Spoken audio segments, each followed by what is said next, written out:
கொடு. தாய் பாசம் தாய் பாலும் கொடுக்கவில்லையடா. என் மாரில் நீ தூங்க கிடைக்கவில்லையடா.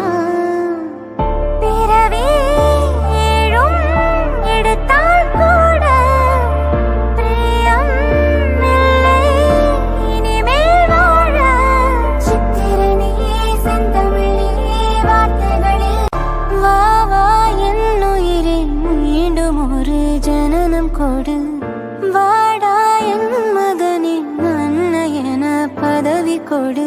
தாய் பாசம் தாய் பாலும் கொடுக்கவில்லை